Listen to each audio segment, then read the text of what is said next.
एक बार की बात है, गर्मी का मौसम था और एक पिंकी नाम की चींटी कड़ी मेहनत से अपने लिए अनाज जुटा रही थी।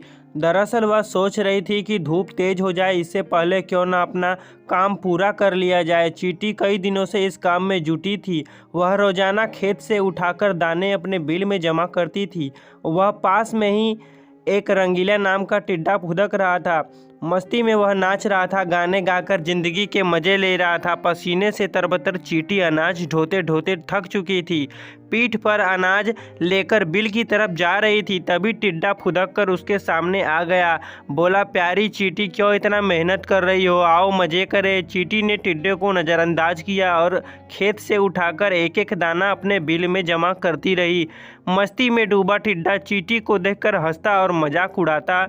उछलकर उसके रास्ते में आकर कहता, प्यारी चींटी, आओ मेरा गाना सुनो, कितना बढ़िया मौसम है, ठंडी हवा चल रही है, सुनहरी धूप है, क्यों मेहनत करके इस खूबसूरत दिन को बर्बाद कर रही हो।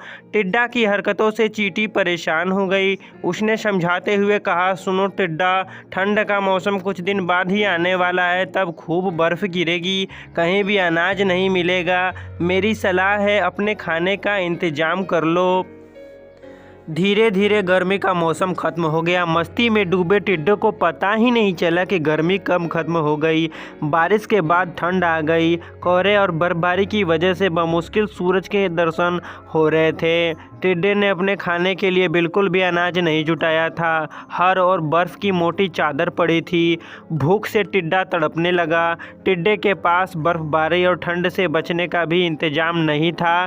तभी उसकी नज़र चींटी पर पड़ी। अपनी बिल में चींटी मज़े से जमा किए हुए अनाज खा रही थी। तब टिड्डे को एहसास हुआ कि समय को बर्बाद करने का उसे फल मिल चुका है। भूख और ठंड से तड़पते टिड्डे को फिर चींटी ने मदद की। खाने के लिए उसे कुछ अनाज दिए। चींटी ने ठंड से बचने के लिए खूब घास फूस जुटाए थे। उसी से टिड्डे को भी अपना घर बनाने के लिए कहा। कहानी से सीख ये मिलती है कि अपने काम को मेहनत और लगन के साथ करना चाहिए। चाहे भले ही लोग आपका मजाक उड़ाएं, लेकिन बाद में वही लोग आपका सम्मान करेंगे। ऐसी ही रोचक कहानियाँ जानने के लिए मेरे चैनल को लाइक करें, शेयर करें एंड सब्सक्राइब करना ना भूलें। धन्यवाद।